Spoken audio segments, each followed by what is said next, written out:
Hello and welcome to the final part of aggression as we tackle the social factors, which are all very, very important. Let's start with the social psychological theories, which are ginormous. Yeah, humongous. So let's get going with social learning theory proposed by Bandura.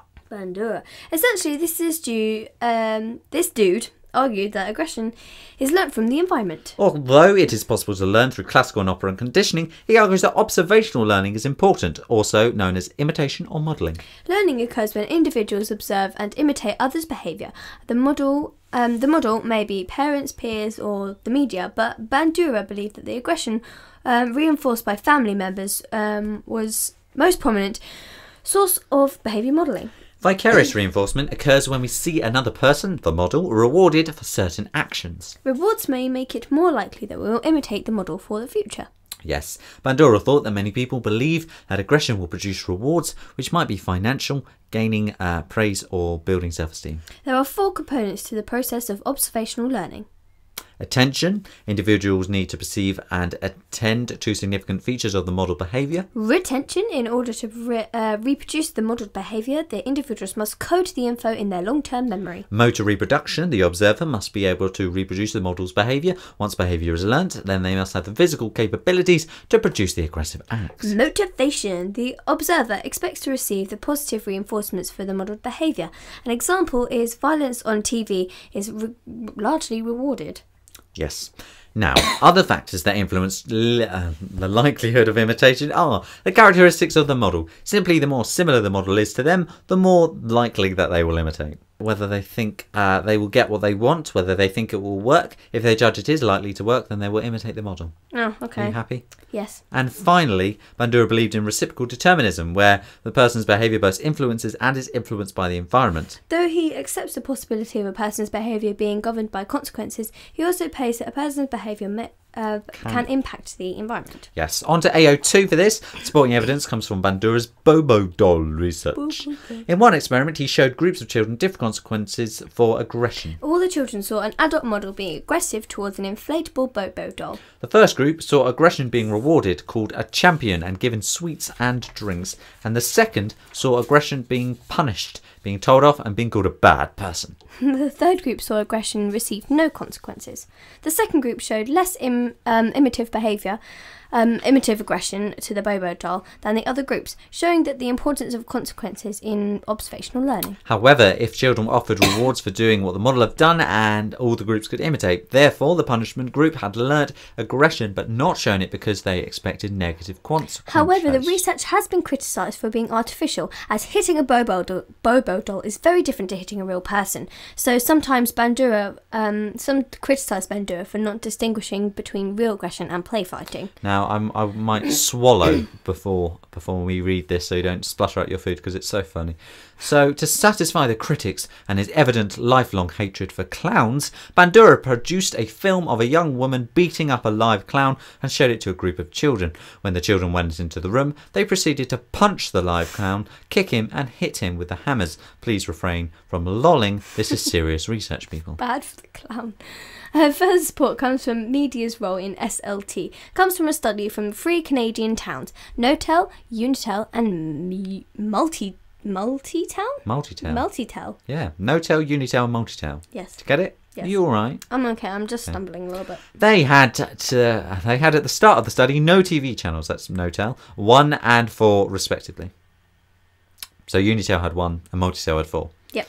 Yes. Researchers directly observed children at a school and asked teachers and students to rate aggressiveness. One TV channel was introduced to Notel at the start of the study, and after 2 years, aggressive behaviour was found to have increased in Notel, but there was no change over the 2 years in the other control towns. The increases occurred for both sexes, and for who initially were high and low in aggressiveness, and for those who watched high and low levels of TV. The effect of TV in increasing aggression was also supported by a study that found daily homicide rates in the US increased in the week following a major boxing match, suggesting viewers were imitating behaviour they watched, and that social learning is evident in adults as well as children. Research into the effects of TV on aggression raises socially sensitive issues, as it has implications about the accountability of broadcasting companies for aggression.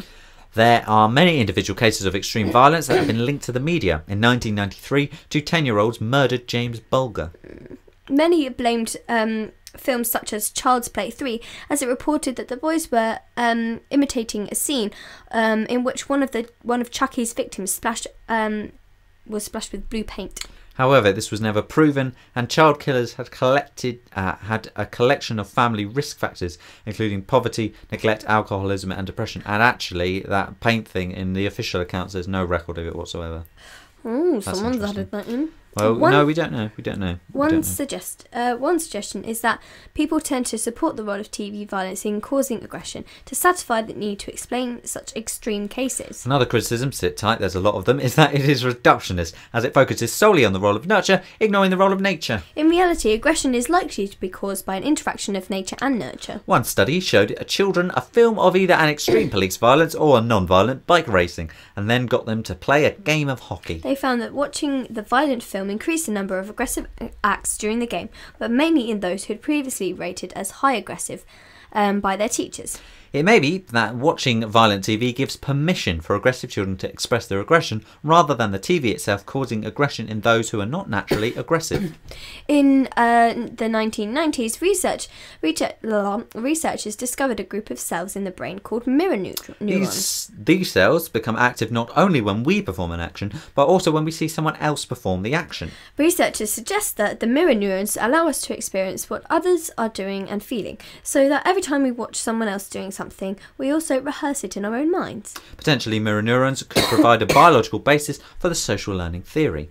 And finally, not all researchers agree that TV violence leads to aggression, because some TV reduces aggression in children. A study was conducted over 6 weeks on boys who regularly watched TV violence compared with boys who were exposed to non-violent shows. They found that the boys that viewed the non-violent shows were more likely to exhibit aggressive behaviour than those who witnessed the violent shows. The researchers suggested that watching TV violence allows viewers to relate to characteristics of violence, and it allows them to release aggressive thoughts. Therefore, they become less aggressive.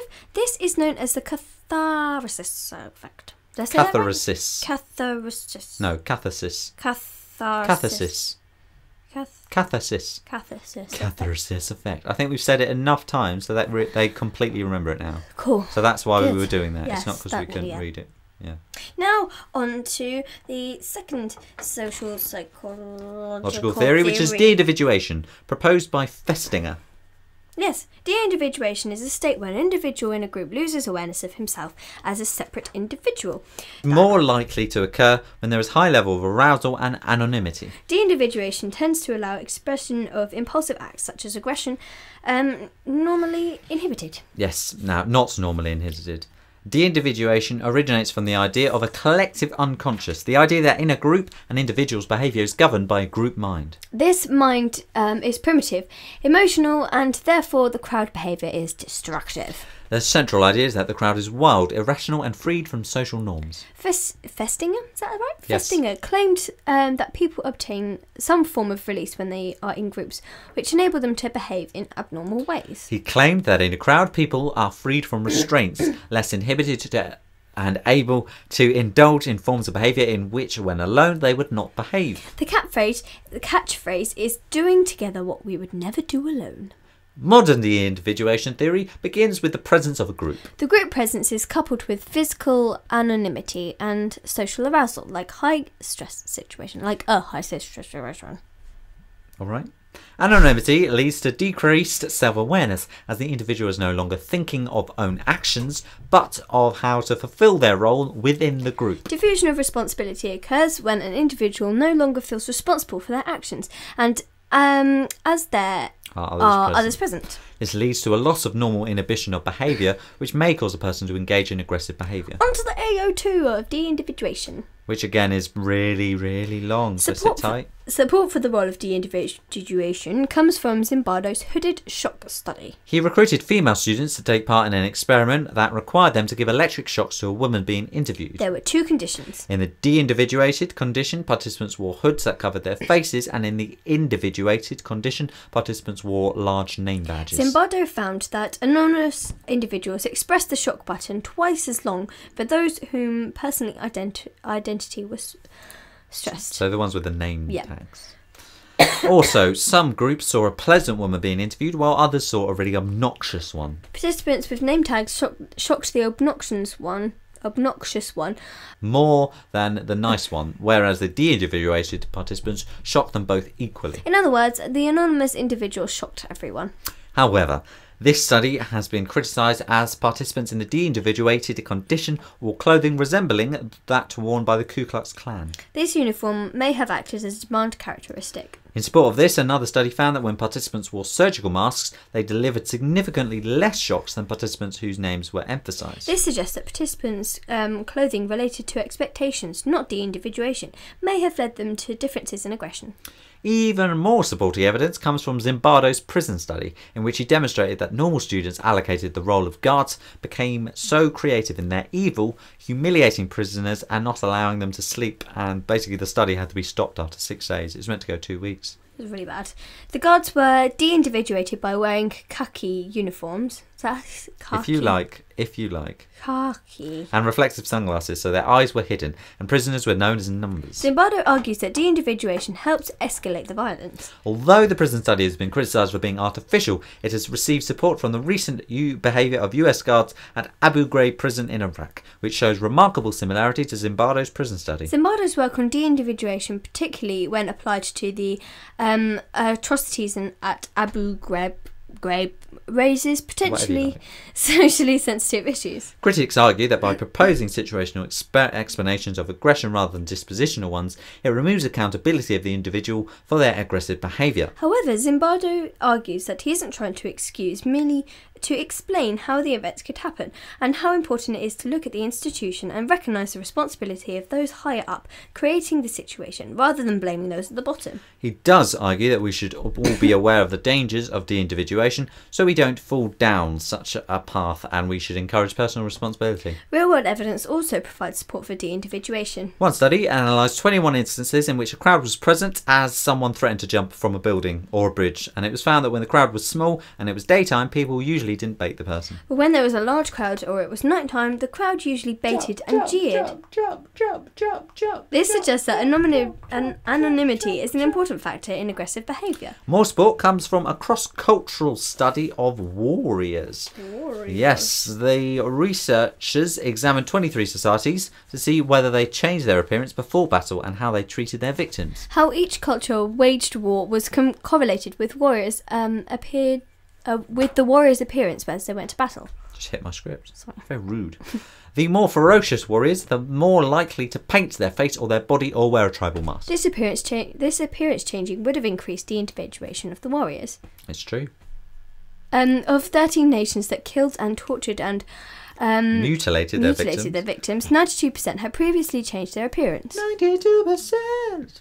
However, a criticism using the de-individuation to explain aggression is that de-individuation does not necessarily produce aggression. In some situations, positive behaviour can result. One study placed participants in either a completely dark room or a lit room for 1 hour. In the lit room, participants talked politely. However, in the dark room, they began to discuss serious matters before physical contact occurred. 90% of participants touched the other participants, and almost 50% hugged. Oh, hello. Oh, a hug. Though the theory has been criticised for being reductionist, as it reduces the causes of aggression, of aggressive behaviour, to factors in the situation, the presence of a group, anonymity and arousal. Therefore, it ignores the influence of nature.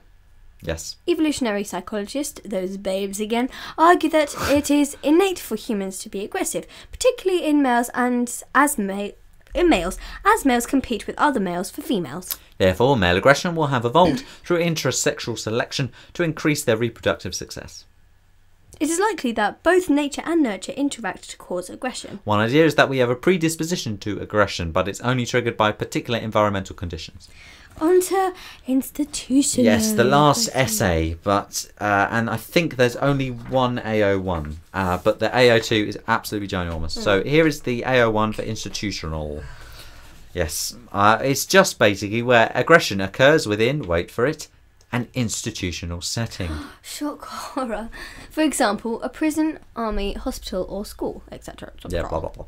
The problem of institutional aggression is widespread in prisons. One review of into the British prison Wormwood Scrubs in London revealed shocking levels of violence by prison officers. The prison service admitted that the prisoners suffered at least 122 separate instances of assault in the 1990s. The two explanations of such abuse we focus on is is deindividuation, yep, it's back, and identification. It's important to stress that both of these explanations are situational explanations. So they argue that the cause of aggression is not due to the factors of the individual who commits the acts, but due to the ordinary individuals placed in situations that cause aggression. The alternative view is the dispositional hypothesis, argues that it is the factors inside the individual that lead to aggression. Yeah, but this is situational. I'm going to stress. Good. Yes. The first situational factor, as we said, is deindividuation. So the loss of personal identity that results from wearing a uniform, either as a police officer or prison guard, may go some way towards explaining the likelihood that people will display aggression. Removing an individual's own clothes and replacing them with a uniform plays a major part in depersonalising them within an institutional setting. Anonymity may encourage aggression by lessening the likelihood of being caught or through the loss of personal values and morals. It allows for diffusion of responsibility, as you feel less responsible because there are others to share the responsibility with. Deindividuation may also occur amongst the prisoners whose heads are shaved and who are given matching clothes to wear. However, the removal of individuality in this instance is more likely to dehumanise the prisoners and make them targets of aggression. The second factor, as we said, is identification with a role. Uniforms essentially can also help to define roles. Yeah, a person's behaviour can change in accordance with the expectations that come with the role they've adopted. Wearing a uniform can simply help them make them fill the part. This is known as identification, and it is a type of conformity which we touched on last year. Oh, yes, we did. Uniforms are synonymous with institutions, whether that's hospitals, prisons or schools. Institutions tend to have the us and them hierarchy: teachers and pupils, prisoners and guards. This means that one group has power over the other group, leading to social inequality. And each person's role is instantly identifiable by what they're wearing, with people in positions of power often denoted by uniform that bears symbols of their status and authority. On to the AO2. The AO2 for this revolves around the study and a disaster. You get a prize if you can guess which one is which. We begin with our dear friend Zimbardo and his infamous Stanford prison study, which supports the role of deindividuation in institutional aggression. Both guards and prisoners experience the loss of personal identity. This can be seen from the way in which they address one another either by a number if they were a prisoner, or by the title Mr. Correctional Officer if they were a prison guard. Yes, the uniforms worn by the guards were designed to increase anonymity. They wore khaki military-style uniforms, carried batons, and wore reflective sunglasses to hide their eyes. The prisoners' uniforms were designed to reflect their loss of status and identity. They wore smocks with their prisoner number clearly visible, and their hair was covered with stockings to create a uniform appearance. The uniforms could also have assisted in the identification with the role the students were playing. Evidence suggests that the students very quickly became prisoners of or the guards. Even prisoners referred to one another by their number, and their conversations were wholly concerned with the activities within the prison. They didn't discuss their real lives, and the guards responded similarly. The students selected to take part were chosen for their emotional stability, and yet the study had to be stopped after only 6 days when it should have actually run for 2 weeks. The reason is the brutality and humiliation experienced by the prisoners. Instances included the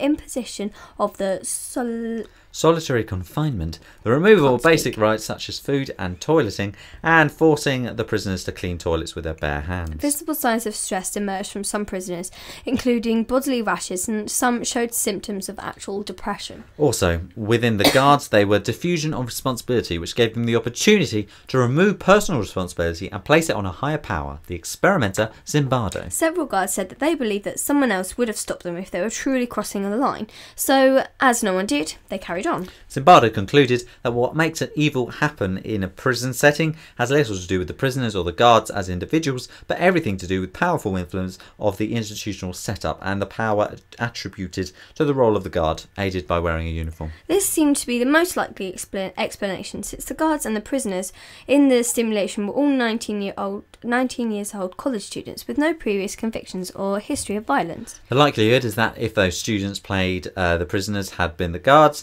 then the outcome would have been no different. However, though, this study was the closest we can come to using controlled conditions to study the effects of imprisonment. The very fact that this is simulation raises questions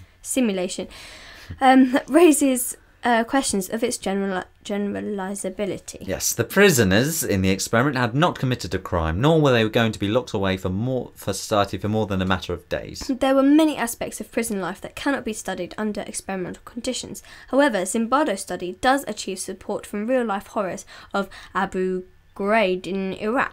Yep. In Iraq. Now, here it is. We promised we'd tell it to you, so here we go. In 2004, accounts of abuse and torture in Abu Ghraib prison in Baghdad surfaced, with much evidence supporting situational explanations. Soldiers initially came into a relatively ambiguous situation, not knowing who was directly in charge of each unit, or the prison as a whole. This made the diffusion of responsibility easy and relatively widespread. In fact, as the soldiers stood on their trial for their crimes, most claimed that they had crossed the line, and said that if they crossed the line, they could have expected a ranking officer to tell them it was wrong or to stop them, rather than just self-evaluating their own behaviour. This is beginning to sound familiar. It became the norm for guards to stop wearing their full military uniforms while on duty. All around them, most visitors and civilian interrogators came and went unnamed. No one in charge. I've got no idea where I am. Oh, sorry. No one in charge was readily identifiable, and seemingly endless mass of prisoners wearing orange jumpsuits or totally naked were also indistinguishable from each other. Dehumanisation of the prisoners occurred by virtue of their sheer numbers, enforced by nakedness and uniform appearance, as well as the guards' failure to understand their language. The guards were told that they were nothing but dogs, so they saw them as not even human. Both in the Stanford prison study and Abu Ghraib was the worst abuse. The worst abuse occurred during the night shift, when the guards felt that their authorities noticed them the least. But obviously Abu Ghraib was far more lethal than the relative controlled Stanford prison. To get to Abu Ghraib, officers had to travel on an incredibly dangerous road, constantly under attack by the opposition. They were aware of injuries and deaths of US forces, likely to increase the likelihood of them seeing prisoners as the enemy. The pressure from the above extract information from the prisoners about elusive weapons of mass destruction they may have made the torture falsifiable. Now, somewhat obviously, Zimbardo's situational explanation of Abu Ghraib raises socially sensitive issues, putting it lightly. Some argue that to blame the situation is to excuse the individual from their horrific acts. But Zimbardo argues he's not trying to excuse, but merely to explain how the events could happen, and how important it is to look at institutional instances and recognise the responsibility of those higher up in creating the situation, rather than blaming those at the bottom. He does argue that we should all be aware of the dangers of Deindividuation, so we do not fall down such a path. We should instead encourage personal responsibility. And finally, these situational explanations can be criticised for being reductionist, as they ignore the role of nature in aggressive behaviour. There is a considerable evidence that human aggression may be universal due to evolutionary factors. Tribal warfare occurs across all cultures, suggesting it's adaptive for humans to be aggressive to increase access to, well, everybody now. Food and women. Whenever I say everybody now, it's always just me. Sorry, food and women. It's too late. It's too late, is what it is. That's it for aggression. That's everything if you listen to all 3 videos. Little disclaimer. Some of you are making comments. So, firstly, the way we've made these videos is so that they are for both audio and video. So you can sit there watching them to revise, or you can download the audio and listen to it when you're walking to college or school or whatever. So there we are. Just it can be helpful for both. You guys out. Thank you for listening. Go check out all the other ones we've done. They're all good and lovely. Yep. Nice comments. Any questions? Any queries? Just want to chat about something? If you've been affected by any of the issues raised in this video, you can just comment that we don't have an action line. We should have an action line. Yeah, we should have. We should. What could it be called? Wait, where's your phone number? Hey, you're not. No, I'm not going to receive loads of messages. Bye.